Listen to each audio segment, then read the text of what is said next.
Hello everybody, this is तार अब्बास और आप सब देख रहे हैं गोहाश नेटवर्क्स। गोहाश नेटवर्क्स पे आज एक अहम खबर आप तक हम ला रहे हैं।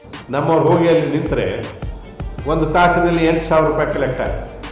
ಯಾರು ಕಲೆಕ್ಟ್ ಮಾಡೋದು? ಏಜೆಂಟ್ಸ್ ಕಲೆಕ್ಟ್ ಮಾಡೋದು. ಅಲ್ಲೊಬ್ಬನು RTO ARTO ಒಂದು ವೆಹಿಕಲ್ ನಿಂತಿರ್ತದೆ. ಅವನು ARTO ಅಂತ ಬರೆದಿರ್ತಾರಲ್ಲಿ. ಅಲ್ಲಿ ಅದು ಬರೆದು ಅಂದರೆ ಇದು RTO ಆಫೀಸು, ಇದು ಅವ್ರ ಚೆಕ್ ಪೋಸ್ಟ್ ಅಂತ ಗೊತ್ತಾಗಬೇಕಾದ್ರೆ ಆ ಥರದ್ದು ಅದ್ರ ಮೇಲೆ ಬರೆದಂತಹ ಒಂದು ವೆಹಿಕಲನ್ನು ನಿಲ್ಲಿಸಿರ್ತಾರೆ. ಅವ ARTOನೂ ಇರೋದಿಲ್ಲ, ಅಲ್ಲಿ ಯಾವನೂ ಇರೋದಿಲ್ಲ. ಬಟ್ ಯಾವನೋ ಒಬ್ಬ ಏಜೆಂಟ್ ಇರ್ತಾನೆ, ಅವನು ದುಡ್ಡು ಕಲೆಕ್ಟ್ ಮಾಡೋದು. ಸರ್ಕಾರಿ ನೌಕರದಾರ in the broad daylight ಎಲ್ಲರ ಗಮನಕ್ಕೆ ಬರುವಂಗೆ ರಾಬರಿ ಅಲ್ಲದೆ ಮತ್ತೇನಿದೆ, ಹೌದಿಲ್ಲ? ಸೊ ಇದು ಅವ್ಯಾಹತವಾಗಿ ನಡೀತಾ ಇತ್ತು. ನಾವು ಹೋದ್ವಿ, ಫೋಟೋ ತಗೊಂಡ್ವಿ, ಕೇಸ್ ರಿಜಿಸ್ಟರ್ ಮಾಡಿದ್ವಿ, FIR ಹಾಕಿದ್ದೀವಿ. FIR ಹಾಕಿದ್ರಿಂದ ಈಗ ಹೊಂಡಕ್ಕೆ ಅದನ್ನು ರಿಮೂವ್ ಮಾಡಿದ್ದಾರೆ. ಅಲ್ಲಿ ಚೆಕ್ ಪೋಸ್ಟ್ ಇಲ್ಲ. ಈಗ FIR ಆಗಿದೆ, ಅವ್ರ ಮೇಲೆ ಕ್ರಮ ಕೈಗೊಳ್ತೀವಿ. ಕಮಿಷನರ್ನ ಕರೆಸ್ತೀವಿ ಈ ವಿಷಯದಲ್ಲಿ. ಇದು ಯಾಕೆ ನಡೀತು, ಎಷ್ಟು ದಿವಸದಿಂದ ಹೀಗೆ ನಡೀತಾ ಇದೆ, ಇನ್ನೂ ಮತ್ತೆ ಎಲ್ಲೆಲ್ಲಿ ನಡೀತಾ ಇದೆ, ಇವುಗಳ ಬಗ್ಗೆ ಸಮಗ್ರ ವಿಚಾರ ಮಾಡಿ. ಆಥರೈಸ್ಡ್ ಚೆಕ್ ಪೋಸ್ಟ್ನಲ್ಲಿನೂ ಕೂಡ ಅವ್ಯವಹಾರ ನಡೀತಾ ಇದೆ, ದುಡ್ಡು ಕಲೆಕ್ಷನ್. ಅದನ್ನು ಕಂಡುಹಿಡಿದೀವಿ, ಅದಕ್ಕೂ ಕೇಸ್ ರಿಜಿಸ್ಟರ್ ಮಾಡಿ. ಡೆಪ್ಟಿ ಕಮಿಷನರ್ ಆಫೀಸಿನಲ್ಲಿ ನಮಗೆ ಒಂದು ಕೇಸ್ ರಿಜಿಸ್ಟರ್ ಮಾಡಿ. Corporation, the deputy commissioner, the tahsildar concern, they are saying panchayat ಆಫೀಸ್ಗೆ ಹೋಗಿ ನೋಡಿದ್ವಿ ನಾವು. ಆಳಂದ ಪಂಚಾಯತ್ ಆಫೀಸಿಗೆ ನಮ್ಮ ಸೆಕ್ರೆಟರಿ ಹೋಗಿದ್ರು. ನೀವು ಹೋಗಿದ್ರು, ಇಬ್ಬರು ಹೋಗಿದ್ರು. ನಮ್ಮ ರಿಜಿಸ್ಟ್ರಾರು ಮತ್ತು ಅಡಿಷನಲ್ ರಿಜಿಸ್ಟ್ರಾರು ಸೆಕ್ರೆಟರಿ ಹೋದರೆ ಅಲ್ಲಿ ನಿಂತರೆ ಅವರಿಗೆ ವಾಂತಿ ಬರಬೇಕು ಅಥವಾ ತಲೆ ತಿರುಗಿ ಕೆಳಗೆ ಬರಬೇಕು. ಯಾಕೆಂದರೆ ಒಳಗೂ ಡೆಫಿಕೇಶನ್ ಅಂತ, ಹೊರಗೂ ಡೆಫಿಕೇಶನ್. ಕಾಂಪೌಂಡ್ ಒಳಗೂ ಟಾಯ್ಲೆಟ್ ಮಾಡ್ತಾರಂತೆ, ಕಾಂಪೌಂಡ್ ಹೊರಗೂ ಸುತ್ತಲೂ ಟಾಯ್ಲೆಟ್. ಅಂಥದ್ರಲ್ಲಿ ಇವರು ಆಡಳಿತ ಮಾಡೋರು, ಎಕ್ಸಿಕ್ಯೂಟಿವ್ ಆಫೀಸರ್ಸು, ಪಂಚಾಯತ್ PDOಗಳು. ಇದು ದುಸ್ಥಿತಿ, ಇಲ್ಲಿ ಸರ್ಕಾರಿ ಆಫೀಸ್ಗಳ ದುಸ್ಥಿತಿ ಹೀಗಿದೆ. ಇದನ್ನು ಲೋಕಾಯುಕ್ತರು ಬಂದು ನೋಡಿ, ನೀವು ಈಗ ಯಾಕೆ ಇಟ್ಟಿದ್ದೀರಿ, ಸ್ವಚ್ಛ ಇಡಬೇಕು ಅಂತ ನಾವು ಹೇಳಬೇಕು. ಕೇಸ್ ರಿಜಿಸ್ಟರ್ ಮಾಡಬೇಕಿದೆ. ಅವ್ರಿಗೆ ಬರುವಂಥ ದುಡ್ಡು, ಅವ್ರಿಗೆ ಬರುವಂಥ ಗ್ರ್ಯಾಂಟು ಅದೆಲ್ಲ ಎಲ್ಲಿ ಹೋಯಿತು, ಏನಾಯಿತು. ಸೊ ಇದು ಮಾಲ್ ಅಡ್ಮಿನಿಸ್ಟ್ರೇಷನ್ ಅಲ್ವಾ, ಇದು ಡೆರಿಲಿಕ್ಷನ್ ಆಫ್ ಡ್ಯೂಟಿ ಅಲ್ವಾ. ಸೊ ಇದನ್ನೆಲ್ಲ ನಾವು ಕೇಸ್ ರಿಜಿಸ್ಟರ್ ಮಾಡಿದ್ದೀವಿ, ಚೌಕಶಿ ಮಾಡಿದ್ದೀವಿ. ಅವ್ರಿಗೆ ಅಧಿಕಾರಿಗಳು ಅಶ್ಯೂರೆನ್ಸ್ ಕೊಟ್ಟಿದ್ದಾರೆ, ನಾವು PDOನ ಕರೆಸ್ತೀವಿ, ಏನೇನು ಆ್ಯಕ್ಷನ್ ತೊಗೊಳ್ತೀವಿ. ಇಡೀ ತಾಲೂಕಿನಲ್ಲಿ, ಆಳಂದ ತಾಲೂಕಿನಲ್ಲಿ ಎಷ್ಟು ಗ್ರಾಮ ಪಂಚಾಯತ್ ಇದಾವೆ, ಎಷ್ಟು ಗ್ರಾಮ ಪಂಚಾಯತ್ಗಳಲ್ಲಿ ಎಷ್ಟು ವಿಲೇಜಸ್ ಇದಾವೆ, ಒಂದೊಂದು ಗ್ರಾಮ ಪಂಚಾಯತಿಯಲ್ಲಿ ಆ ವಿಲೇಜಸ್ಗಳಲ್ಲಿ ಎಷ್ಟು ಫ್ಯಾಮಿಲಿ ಇದಾವೆ, ಎಷ್ಟು ಟಾಯ್ಲೆಟ್ಸ್ ಕಟ್ಟಿಕೊಡ್ತೀವಿ, ಎಷ್ಟು ಜನ ಯೂಸ್ ಮಾಡ್ತಾ ಇದ್ದಾರೆ, ಎಷ್ಟು ಜನ ಮಿಸ್ಯೂಸ್ ಮಾಡ್ತಾ ಇದ್ದಾರೆ, ಎಷ್ಟು ಜನ ಸಬ್ಸಿಡಿ ತೊಗೊಂಡು ತಿಂದು ಹಾಕಿದ್ದಾರೆ, ಅದನ್ನೆಲ್ಲ ರಿಪೋರ್ಟ್ ಬರಬೇಕು ಅಂತ ಈ ಡೈರೆಕ್ಷನ್ ಕೊಟ್ಟಿದ್ದೀವಿ. This video is sponsored by Mahalakshmi Jewelers, Mannur Multi-Speciality Hospital, KBN University, Kebab Corner Restaurant and Banquets, Imran Silk House, Archery Group of Institutions, and by Ideal with G. Check ಪೋಸ್ಟ್ನಲ್ಲಿ ಹೋದವಲ್ಲ, check ಪೋಸ್ಟ್ನಲ್ಲಿ both Bidar ಮತ್ತು ಇಲ್ಲಿ ಆಳಂದಲ್ಲಿ check ಪೋಸ್ಟ್ಗಳನ್ನು ನೋಡಿದ್ದೀವಿ. Check ಪೋಸ್ಟಲ್ಲಿ ಅನ್ಅಥರೈಸ್ಡಾಗಿ ಒಂದು check post open ಮಾಡಿದ್ದಾರೆ. ಎಷ್ಟು ಎಲ್ಲಿವರೆಗೆ ಹೋಗ್ಬೋದು ಪಬ್ಲಿಕ್ ಸರ್ವೆಂಟ್ಸ್ ಅಂತ ಅನ್ನೋದನ್ನು ನೀವು ಅದ್ರ ಮೇಲೆ ಇಮ್ಯಾಜಿನ್ ಮಾಡಿ. ಅನ್ಅಥರೈಸ್ಡಲ್ಲಿ a check post is open and for months together, years together, that check post is operating, collecting money illegal. ನಮ್ಮವ್ರು ಹೋಗಿ ಅಲ್ಲಿ ನಿಂತರೆ ಒಂದು ತಾಸಿನಲ್ಲಿ 8,000 ರೂಪಾಯಿ ಕಲೆಕ್ಟ್ ಆಗುತ್ತೆ. ಯಾರು ಕಲೆಕ್ಟ್ ಮಾಡೋದು? ಏಜೆಂಟ್ಸ್ ಕಲೆಕ್ಟ್ ಮಾಡೋದು. ಅಲ್ಲೊಬ್ಬನು RTO ARTO ಒಂದು ವೆಹಿಕಲ್ ನಿಂತಿರ್ತದೆ. ಅವನು ARTO ಅಂತ ಬರೆದಿರ್ತಾರಲ್ಲಿ. ಅಲ್ಲಿ ಅದು ಬರೆದು ಅಂದರೆ ಇದು RTO ಆಫೀಸು, ಇದು ಅವ್ರ ಚೆಕ್ ಪೋಸ್ಟ್ ಅಂತ ಗೊತ್ತಾಗಬೇಕಾದ್ರೆ ಆ ಥರದ್ದು ಅದ್ರ ಮೇಲೆ ಬರೆದಂತಹ ಒಂದು ವೆಹಿಕಲನ್ನು ನಿಲ್ಲಿಸಿರ್ತಾರೆ. ಅವ ARTOನೂ ಇರೋದಿಲ್ಲ, ಅಲ್ಲಿ ಯಾವನೂ ಇರೋದಿಲ್ಲ. ಬಟ್ ಯಾವನೋ ಒಬ್ಬ ಏಜೆಂಟ್ ಇರ್ತಾನೆ, ಅವನು ದುಡ್ಡು ಕಲೆಕ್ಟ್ ಮಾಡೋದು. ಅಲ್ಲಿ ಮುಂದೆ ಒಂದು ಬಾಕ್ಸ್ ಇಟ್ಟಿದ್ದಾರೆ, ಆ ಬಾಕ್ಸ್ನಲ್ಲಿ ಅವನು ದುಡ್ಡು ಹಾಕ್ತಾ ಹೋಗ್ತಾನೆ. ಸೊ ಅದು ಪ್ರತಿಯೊಂದು ಗಂಟೆಗೆ ಒಂದು 8,000 ರೂಪಾಯಿ ಕಲೆಕ್ಟ್ ಆಗ್ತದೆ. ಅದು 2 ತಾಸಿಗೊಮ್ಮೆ 3 ತಾಸಿಗೊಮ್ಮೆ ಅದನ್ನು ಶಿಫ್ಟ್ ಮಾಡ್ತಾರೆ. ಸೊ ಹೀಗೆ ಹಗಲು ದರೋಡೆ. ಇದು ಸರ್ಕಾರಿ ನೌಕರದಾರ in the broad daylight ಎಲ್ಲರ ಗಮನಕ್ಕೆ ಬರುವಂಗೆ ರಾಬರಿ ಅಲ್ಲದೆ ಮತ್ತೇನಿದು ಹೌದಿಲ್ಲ. ಸೊ ಇದು ಅವ್ಯಾಹತವಾಗಿ ನಡೀತಾ ಇತ್ತು. ನಾವು ಹೋದ್ವಿ, ಫೋಟೋ ತಕ್ಕೊಂಡ್ವಿ, ಕೇಸ್ ರಿಜಿಸ್ಟರ್ ಮಾಡಿದ್ವಿ, FIR ಹಾಕಿದ್ದೀವಿ. FIR ಹಾಕಿದ್ರಿಂದ ಈಗ ಒತ್ತು ಹೊಂಡಕ್ಕೆ ಅದನ್ನು ರಿಮೂವ್ ಮಾಡಿದ್ದಾರೆ. ಈಗ ಅಲ್ಲಿ ಚೆಕ್ ಪೋಸ್ಟ್ ಇಲ್ಲ ಈಗ. ಬಟ್ ಅದರ FIR ಆಗಿದೆ, ಅವ್ರ ಮೇಲೆ ಕ್ರಮ ಕೈಗೊಳ್ತೀವಿ. ಕಮಿಷನರ್ನ ಕರೆಸ್ತೀವಿ ಈ ವಿಷಯದಲ್ಲಿ. ಇದು ಯಾಕೆ ನಡೀತು, ಎಷ್ಟು ದಿವಸದಿಂದ ಹೀಗೆ ನಡೀತಾ ಇದೆ, ಇನ್ನು ಮತ್ತೆ ಎಲ್ಲೆಲ್ಲಿ ನಡೀತಾ ಇದೆ, ಇವುಗಳ ಬಗ್ಗೆ ಸಮಗ್ರ ವಿಚಾರ ಮಾಡಿ. ಇದು ಒಂದು ಮಹತ್ವದ್ದು ನಿಮಗೆ ಹೇಳಬೇಕಾಗಿತ್ತು, ಹೇಳಿದ್ದೀವಿ. ಇದಲ್ದೇ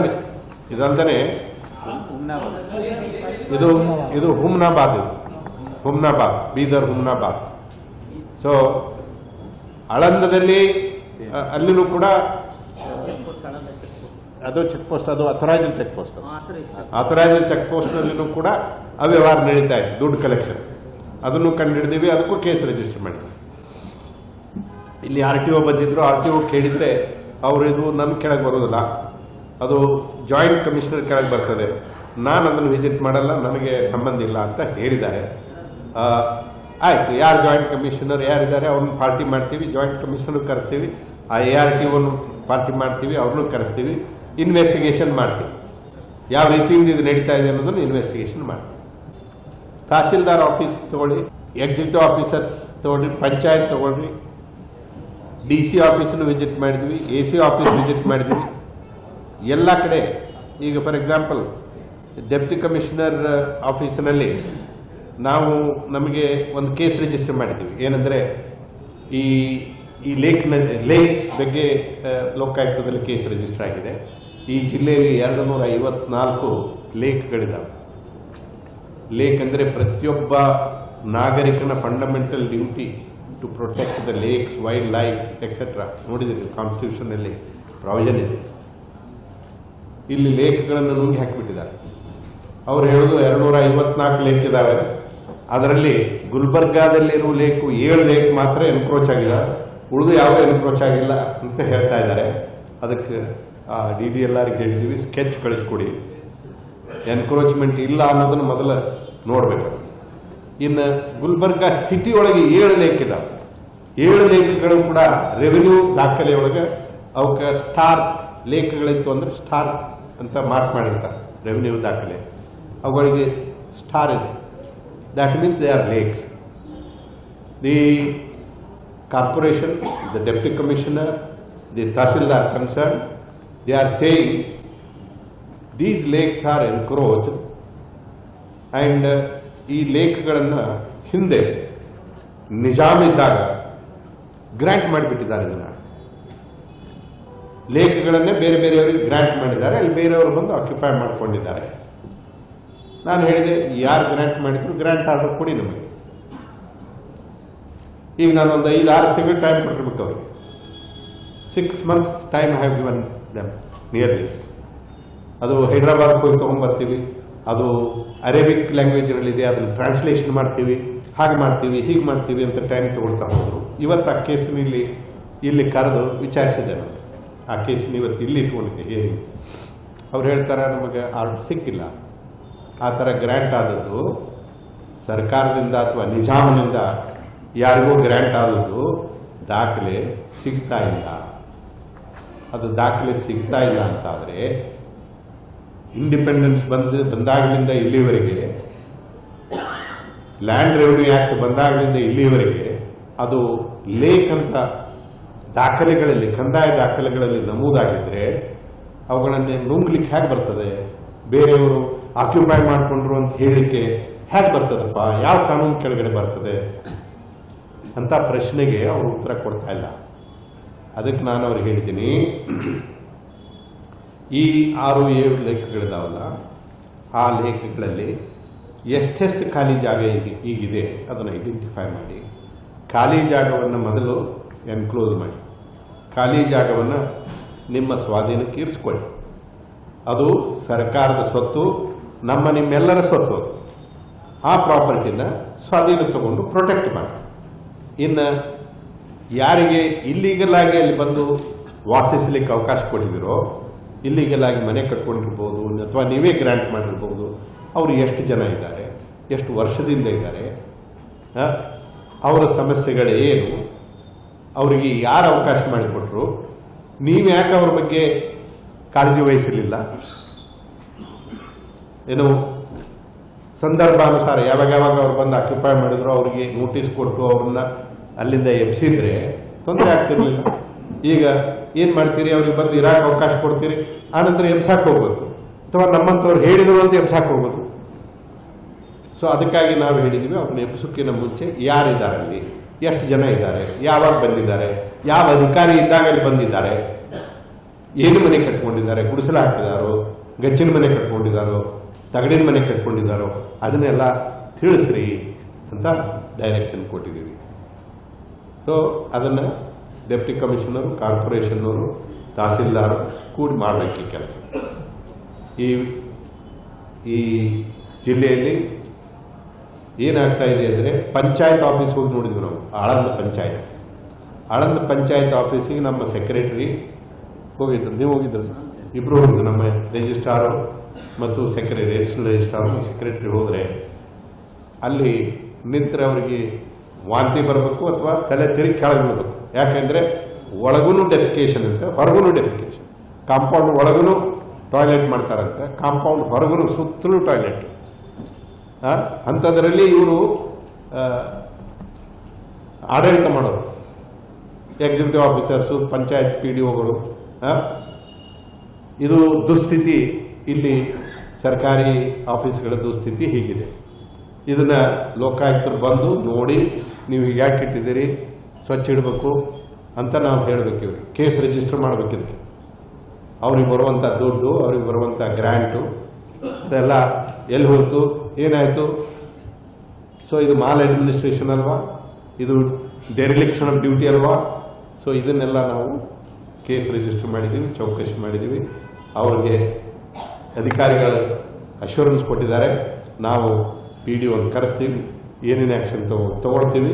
ಇಡೀ ತಾಲೂಕಿನಲ್ಲಿ, ಆಳಂದ ತಾಲೂಕಿನಲ್ಲಿ ಎಷ್ಟು ಗ್ರಾಮ ಪಂಚಾಯತ್ ಇದಾವೆ, ಎಷ್ಟು ಗ್ರಾಮ ಪಂಚಾಯತಿಗಳಲ್ಲಿ ಎಷ್ಟು ವಿಲೇಜಸ್ ಇದಾವೆ, ಒಂದೊಂದು ಗ್ರಾಮ ಪಂಚಾಯತಿಯಲ್ಲಿ ಆ ವಿಲೇಜಸ್ಗಳಲ್ಲಿ ಎಷ್ಟು ಫ್ಯಾಮಿಲಿ ಇದಾವೆ, ಎಷ್ಟು ಟಾಯ್ಲೆಟ್ಸ್ ಕಟ್ಟಿಕೊಟ್ಟಿದ್ವಿ, ಎಷ್ಟು ಜನ ಯೂಸ್ ಮಾಡ್ತಾ ಇದ್ದಾರೆ, ಎಷ್ಟು ಜನ ಮಿಸ್ಯೂಸ್ ಮಾಡ್ತಾ ಇದ್ದಾರೆ, ಎಷ್ಟು ಜನ ಸಬ್ಸಿಡಿ ತೊಗೊಂಡು ತಿಂದು ಹಾಕಿದ್ದಾರೆ, ಅದನ್ನೆಲ್ಲ ರಿಪೋರ್ಟ್ ಬರಬೇಕು ಅಂತ ಈಗ ಡೈರೆಕ್ಷನ್ ಕೊಟ್ಟಿದ್ದೀವಿ. ಆ ರಿಪೋರ್ಟ್ ಒಂದು ತಿಂಗಳಲ್ಲಿ ರಿಪೋರ್ಟ್ ತೊಗೊತೀವಿ, ಅವ್ರಿಗೆ ನೋಟಿಸ್ ಕೊಡ್ತೀವಿ. ಮೊದಲು ಹೋಗಿ ನಮ್ಮ ಅಬ್ಸರ್ವೇಷನ್ಸ್ ಅವ್ರಿಗೆ ತಿಳಿಸ್ತೀವಿ, ರಿಪೋರ್ಟ್ ತೊಗೊಳ್ತೀವಿ, ಆ್ಯಕ್ಷನ್ ಶುರು ಮಾಡ್ತೀವಿ. ಚೀಫ್ ಎಕ್ಸಿಕ್ಯೂಟಿವ್ ಆಫೀಸರ್ಗೂ ತಿಳಿಸಿದ್ದೀವಿ, ಇದ್ರ ಬಗ್ಗೆ ಗಂಭೀರವಾಗಿ ತಗೊಳ್ಬೇಕು ಅಂತ ಹೇಳಿ. ಇನ್ನು ಇಲ್ಲಿ ಇನ್ನೊಂದು ಭಾಳ ಮಹತ್ವದ ವಿಷಯ ಅಂದರೆ, ಇಲ್ಲಿ RO ಪ್ಲಾಂಟ್ಸ್ ಪ್ರತಿಯೊಂದು ಹಳ್ಳಿಯಲ್ಲಿ ಒಂದೊಂದು clean drinking water RO plants ಅಂತ ಎಸ್ಟಾಬ್ಲಿಷ್ ಮಾಡಿ 10 ಲಕ್ಷ ರೂಪಾಯಿ ಪ್ರತಿಯೊಂದು ಪ್ಲಾಂಟಿಗೂ ಹಾಕಿ ಎಸ್ಟಾಬ್ಲಿಷ್ ಮಾಡಿ 2011-12. ಈಗ ಅರೌಂಡ್ 510 RO ಪ್ಲಾಂಟ್ ಪೈಕಿ 132 510 ಪೈಕಿ 132 ಮಾತ್ರ ವರ್ಕಿಂಗ್ ಇದಾವೆ, 336 ಡಿಫಂಕ್ಟ್ ಆಗಿದ್ದಾವೆ. ಡಿಫಂಕ್ಟ್ ಆಗಿದ್ದಾವೆ ಹೇಗೆ ಅಂದರೆ, ಕೆಲವು ಕಡೆ ಆ ಗ್ಲಾಸ್ ಗೀಸ್ ಒಡೆದು ಒಳಗಿಂದೆಲ್ಲ ಮಷಿನರಿ ಕಿತ್ಕೊಂಡು ಹೋಗ್ಬಿಟ್ಟಿದ್ದಾರೆ. ಆ್ಯಂಡ್ ಯಾರ ಮೇಲೂ ಕಂಪ್ಲೇಂಟು ಇಲ್ಲ, ಯಾರ ಮೇಲೂ ಕಂಪ್ಲೇಂಟ್ ರಿಜಿಸ್ಟರ್ ಆಗಿಲ್ಲ, ಅವ್ರು ರಿಪೇರಿ ಮಾಡೋ ಗೊಡವೆಗೆ ಹೋಗಿಲ್ಲ. ಹಳ್ಳಿ ಜನರಿಗೆ ಡ್ರಿಂಕಿಂಗ್ ವಾಟರ್ ಕೊಡೋದಂತೂ ದೂರ ಉಳಿತು. ಇದು ಎಂಥ ಅವ್ಯವಸ್ಥೆ ಅನ್ನೋದನ್ನು ನೀವು ಅರ್ಥ ಮಾಡ್ಕೊಂಡು. ಯಾಕೆಂದರೆ 10 ಲಕ್ಷ ರೂಪಾಯಿ ಪಬ್ಲಿಕ್ ಮನಿ ಈ spent and it is installed. Periodical ಆಗಿ ರಿಪೇರಿ ಮಾಡಿದರೆ, ಆ ಪಂಚಾಯತಿಯವರಿಗೆ ಆ ಕೆಲಸ ವಹಿಸಿದರೆ, ಪಂಚಾಯತಿಯವರಿಗೆ ಸರಿಯಾದ ಹಣಕಾಸಿನ ಸಹಾಯ ಕೊಟ್ಟಿದ್ದರೆ, ಇವತ್ತು ಎಲ್ಲ 552 ಗ್ರಾಮ ಪಂಚಾಯತಿಗಳಿಗೂ ಕ್ಲೀನ್ ಡ್ರಿಂಕಿಂಗ್ ವಾಟರ್ ಅವ್ಯಾಹತವಾಗಿ ಹೋಗ್ತಾ ಇದೆ. ನಾವು ಅವಾಗ ನೋಡಿದ್ವಿ ಎಷ್ಟು ಚೆನ್ನಾಗಿ ಆಗಿದೆ. RDPR ಡಿಪಾರ್ಟ್ಮೆಂಟು ಎಲ್ಲ ಅಲ್ಲಿ ಡ್ರಿಂಕಿಂಗ್ ವಾಟರ್ ಪ್ರತಿಯೊಂದು ವಿಲೇಜಿಗೆ ಕೊಡ್ತಾ ಇದೆಯಲ್ಲ. 5 ರೂಪಾಯಿ ಕಾಯಿನ್ ಹಾಕಿದರೆ ಸಾಕು, ಒಂದು ಒಳ್ಳೆ ದೊಡ್ಡದೊಂದು ಬಿಂದಿಗೆ ನೀರು ಬರ್ತದೆ, ಇಡೀ ದಿನ ಕುಡಿಬೋದು. ಮಕ್ಕಳು, ವೃದ್ಧರು, ಯಾವ ವ್ಯಾಖ್ಯಾನ ಬರಲಿಕ್ಕಿಲ್ಲ, ವ್ಯಾಧಿನೂ ಬರಲಿಕ್ಕಿಲ್ಲ. ಈಗ ನೋಡಿದರೆ ಕೆಲವು ಹಳ್ಳಿಗಳಲ್ಲಿ ಸಲ್ಫೈಡ್, ಕ್ಲೋರೈಡ್ ಎಲ್ಲ ಮಿಕ್ಸ್ ಇರುವಂಥ ನೀರು, ಅಂಥ ನೀರನ್ನು ಸೇವಿಸ್ತಾರೆ ಮಕ್ಕಳು. ಅವರಿಗೆ ಏನು ಆಗಬೇಕು ವಿಚಾರ ಮಾಡಬೇಕು. ಇವುಗಳನ್ನು ರಿಪೇರಿ ಮಾಡ್ದೇ ಜನರಿಗೆ ಕಂಟ್ಯಾಮಿನೇಟೆಡ್ ವಾಟರ್ ಕುಡಿಯೋದ್ರಿಂದ ಹಲವಾರು ಕಡೆ ಬಳ್ಳಾರಿಯಲ್ಲಾಗಿದೆ, ರಾಯಚೂರಲ್ಲಾಗಿದೆ, ನಾನು ಕೇಸ್ ರಿಜಿಸ್ಟರ್ ಮಾಡಿದ್ದೀನಿ, ಡೆತ್ಸ್ ಆಗಿದೆ. Hundreds of people contaminated water ಸೇವಿಸಿ ಆರೋಗ್ಯ ಹಾಳಾಗಿದೆ ಅಂತ ಕೇಸ್ಗಳು ನಮ್ಮ ಗಮನಕ್ಕೆ ಬಂದಿದ್ದೇವೆ, ಕೇಸ್ ರಿಜಿಸ್ಟರ್ ಮಾಡಿದೆ. ಯಾಕಾಗಿದೆ ಅಂತ ಇಂಥದಕ್ಕಾಗಿದೆ. ಈ ಥರದ ಆ್ಯಪಟಿ ಈ ಡಿಪಾರ್ಟ್ಮೆಂಟು ತೋರಿಸ್ತಾ ಇದೆ. ಅದಕ್ಕಾಗಿ ಇವುಗಳನ್ನು ಸೀರಿಯಸ್ ಆಗಿ ತೊಗೊಂಡಿದ್ದೀವಿ. ಚೀಫ್ ಎಕ್ಸಿಕ್ಯೂಟಿವ್ ಆಫೀಸರ್ ಅಶ್ಯೂರ್ ಮಾಡಿದ್ದಾರೆ. ಏನೆಂದರೆ ಎಲ್ಲೆಲ್ಲಿ ಫ್ಲೋರೈಡು, ಎಲ್ಲೆಲ್ಲಿ ಈ ಕಂಟ್ಯಾಮಿನೇಟೆಡ್ ವಾಟರ್ದು ಪ್ರಾಬ್ಲಮ್ ಇದೆಯೋ ಆ ಹಳ್ಳಿಗಳನ್ನು ಐಡೆಂಟಿಫೈ ಮಾಡಿದ್ದೀವಿ. ಒಂದು 16 ಹಳ್ಳಿಯನ್ನು ಐಡೆಂಟಿಫೈ ಮಾಡಿದ್ದೀವಿ. ಅವುಗಳಿಗೆ ಒಂದು 15 ಲಕ್ಷ ರೂಪಾಯಿ ನಾನು ರಿಲೀಸ್ ಮಾಡಲಿಕ್ಕೆ ಆರ್ಡರ್ ಮಾಡಿದ್ದೀನಿ. ಅವುಗಳನ್ನು ಈ 1.5 ತಿಂಗಳಲ್ಲಿ ಟೆಂಡರ್ ಕರೆದು ಅದನ್ನು ಆಪರೇಷನ್ ಮಾಡಿಸ್ತೀನಿ, 16 ಹಳ್ಳಿಗಳಲ್ಲಿ ಮಾಡ್ತೀನಿ ಅಂತನ್ನುವಂಥ ಆಶ್ವಾಸನೆ ಅವರು ಕೊಟ್ಟಿದ್ದಾರೆ. ಆದರೆ 16 ಹಳ್ಳಿ, ಇನ್ನೂ 300 ಹಳ್ಳಿಗೆ, 316 ಹಳ್ಳಿಗೆ ಏನು ಮಾಡ್ತಾರೆ? ಇನ್ನೂ 316 ಹಳ್ಳಿ ಇದ್ದಾವೆ. ಅಲ್ಲಿನೂ 108 ಪ್ರಾಬ್ಲಮ್ ಇದ್ದಾವೆ. ನೀರು, ಕುಡಿಯೋ ನೀರು ಪ್ರಾಬ್ಲಮ್ ಎಲ್ಲ ಕಡೆ ಇದೆ. ಸೊ ಆದ್ದರಿಂದ ಇದನ್ನು ವಾರ್ ಫೂಟಿಂಗ್ನಲ್ಲಿ ಸರ್ಕಾರಕ್ಕೆ ಕರಿತೀನಿ. 16 ಕೋಟಿ ರೂಪಾಯಿ ಬೇಕಾಗ್ತದೆ. ಅದಕ್ಕೆ ಗ್ರ್ಯಾಂಟ್ ಕೇಳ್ತೀವಿ ಅಂತ ಹೇಳ್ತಾ ಇದ್ದಾರೆ. ನಾವು ಕೇಸ್ ರಿಜಿಸ್ಟರ್ ಮಾಡ್ತೀವಿ, ಚೀಫ್ ಸೆಕ್ರೆಟರಿ ಪಾರ್ಟಿ ಮಾಡ್ತೀವಿ, ಪ್ರಿನ್ಸಿಪಲ್ ಸೆಕ್ರೆಟರಿ ಪಾರ್ಟಿ ಮಾಡ್ತೀವಿ, ಎಕ್ಸಿಕ್ಯೂಟಿವ್ ಆಫೀಸರ್ ಪಾರ್ಟಿ ಮಾಡ್ತೀವಿ, ಚೀಫ್ ಎಕ್ಸಿಕ್ಯೂಟಿವ್ ಆಫೀಸರು. ನಾವು ಕೂಡ ಇದನ್ನು ಶೀಘ್ರಗತಿಯಲ್ಲಿ ಅವರು ಮಾಡಬೇಕು. ಮಾಡದೇ ಇದ್ದರೆ ಮಾಲ್ ಅಡ್ಮಿನಿಸ್ಟ್ರೇಷನ್ಗೆ ಸೆಕ್ಷನ್ 12 ಕೆಳಗಡೆ ರಿಪೋರ್ಟ್ ಹಾಕ್ತೀವಿ, ಆ್ಯಕ್ಷನ್ ಇನಿಷಿಯೇಟ್ ಮಾಡ್ತೀವಿ. ಇದು ಬ್ರಾಡ್ಲಿ ಇಷ್ಟು. ಇದರಲ್ಲಿ ಇನ್ನೂ ಹಲವಾರು ಸಮಸ್ಯೆಗಳು ನಾವು ಕಂಡಿಡ್ತೀವಿ. ಅವುಗಳನ್ನೆಲ್ಲ ಡಿಸ್ಕಸ್ ಮಾಡೋಕ್ಕಾಗೋದಿಲ್ಲ. ನಿಮಗೆ ರೈಟಿಂಗ್ ರೂಪದಲ್ಲಿ ಒಂದಿಷ್ಟು ವಿಷಯಗಳನ್ನು ನಿಮಗೆ ತಿಳಿಸ್ತೀವಿ. ಸೊ ನೀವು ಕೂಡ ಮೀಡಿಯಾದವರು ಇಂಥ ಸಮಸ್ಯೆಗಳನ್ನು ಎತ್ತಬೇಕು, ಪಬ್ಲಿಕ್ಗೆ ಗೊತ್ತಾಗೋದು ಮಾಡಬೇಕು, ಸೆನ್ಸಿಟೈಸ್ ಆಗಬೇಕು. ಜನ ಸೆನ್ಸಿಟೈಸ್, ಒಂದು ನಿಮಿಷ ಮುಗಿಸ್ಬಿಡ್ತೀನಿ. ಜನ ಸೆನ್ಸಿಟೈಸ್ ಆಗಬೇಕು. ಯಾಕೆಂದರೆ ಈ ಕಲಬುರಗಿ ಸಿಟಿ ನೋಡಿದ್ವಿ ನಾವು, ಅಡ್ಡಾಡಿ ನೋಡಿದರೆ ಈಗ 3 ವರ್ಷ 4 ವರ್ಷದಿಂದ ಬಂದಿದ್ದೆ, ಅವಾಗೂ ನೋಡಿದೆ. ಎಲ್ಲಿ ಬೇಕೆಲ್ಲ ಹೀಪ್ ಆಫ್ ಗಾರ್ಬೇಜ್ ಇದೆ, ನಾಯಿ ಕಾಟ ಇದೆ, ದಾರಿ 2 ಕಡೆ ಇಕ್ಕೆಲಗಳಲ್ಲಿ ಕಸ ಎಸೆದಿರ್ತಾರೆ. ಸೊ ಕಸ ವಿಲೇವಾರಿ ಸಿಸ್ಟಮ್ನಲ್ಲಿ ಹಲವಾರು ದೋಷಗಳಿದ್ದಾವೆ. ನಮ್ಮೂರನ್ನು ಸ್ವಚ್ಛ ಇಡಬೇಕು ಅನ್ನುವಂಥ ಪ್ರಜ್ಞೆ ಜನರಲ್ಲಿ ಬರಬೇಕು ಅಂತಂದರೆ ಅಧಿಕಾರಿಗಳು ತಮ್ಮ ಪ್ರಯತ್ನ ಮಾಡಬೇಕು. ಸೆನ್ಸಿಟೈಸೇಷನ್ ಪ್ರೋಗ್ರಾಮ್ ಮಾಡಬೇಕು. ಮಕ್ಕಳನ್ನ ಟ್ರೈನ್ ಮಾಡಬೇಕು. ಟೀಚರ್ಸು, ವಾಲಂಟ್ರಿ ಆರ್ಗನೈಸೇಷನ್ಸ್ ಟ್ರೈನ್ ಮಾಡಬೇಕು. ನಿಮ್ಮ ಮೂಲಕ, ನಿಮ್ಮ ಮೀಡಿಯಾ ಮೂಲಕ ಜನರಲ್ಲಿ ಒಂದು ಜಾಗೃತಿಯನ್ನು ಮೂಡಿಸಬೇಕು. ಹೆಚ್ಚೆಚ್ಚು ವೆಹಿಕಲ್ಗಳನ್ನು ಪರ್ಚೇಸ್ ಮಾಡಬೇಕು. ಅವ್ರಿಗೆ ಕೆಲಸ ಆಗಬೇಕು. ಅವರ ಕಾರ್ಮಿಕರ ಕಡೆಯಿಂದ ಸರಿಯಾಗಿ ವಾರ್ಡ್ಗೆ ಸಂಬಂಧಪಟ್ಟಂಥ ಅಧಿಕಾರಿಗಳ ಮೀಟಿಂಗ್ ಕರಿಬೇಕು. ಕರೆದು ಅವ್ರಿಗೆ ಜವಾಬ್ದಾರಿ ಕೊಡಬೇಕು. ನಿನ್ನ ವಾರ್ಡ್ನಲ್ಲಿ ಕಸ ಬಂತು ಅಂದರೆ ನಿನ್ನ ಮೇಲೆ ಜವಾಬ್ದಾರಿ ಅನ್ನುವಂಥದ್ದು ಫಿಕ್ಸ್ ಮಾಡಬೇಕು. ಅಂದರೆ ಗುಲ್ಬರ್ಗ ಕ್ಲೀನೆಸ್ಟ್ ಸಿಟಿ ಯಾಕೆ ಆಗೋದಿಲ್ಲ? ಬೆಂಗಳೂರು, ಕರ್ನಾಟಕದಲ್ಲಿ ಆಗುತ್ತೆ. ಮಾಡಲಿಕ್ಕೆ ಮನಸ್ಸಿಲ್ಲ, ಪ್ರಯತ್ನ ಇಲ್ಲ. ನಡೀತದೆ, ನಡೆದು ಹೋಗ್ತದೆ. ಹಂಗಿದ್ರೂ ನಡೀತದೆ. ಜನ ಏನೂ ಮಾಡೋದಿಲ್ಲ. ಜನ ಏನು ಮಾಡ್ತಾರೆ? ತಮ್ಮದೇ ಸಂಸಾರ ತಲೆ ಮೇಲೆ ಕಲ್ಲು ಹೊತ್ಕೊಂಡಂಗೆ ಆಗಿದೆ. ಅವ್ರು ಏನು ಕೇಳ್ತಾರೆ? ಸೊ ನಮ್ಮ ಊರು ಸ್ವಚ್ಛ ಇಡು ಅಂತ ಯಾಕೆ ಹೇಳ್ತಾರೆ? ಸೊ ಇದನ್ನು ನಾವು ಮೂಡಿಸ್ಬೇಕು ಜನರಲ್ಲಿ. ಅದರಲ್ಲಿ ಅಧಿಕಾರಿಗಳ ಪಾತ್ರ ತುಂಬ ಇದೆ. ಇದನ್ನೆಲ್ಲ ಹೇಳ್ಕೊಟ್ಟು. तो ये थी एक अहम खबर जो आप तक हमने पहुंचाई है, और देखते रहिए गोहाश नेटवर्क्स, और आप सबका प्यार देते रहिए. Like, share and subscribe. This video is sponsored by Mahalakshmi jewellers, Mannur multi speciality hospital, KBN university, kebab corner restaurant and banquets, Imran silk house, अर्चरे group of institutions, and by ideal विद जी.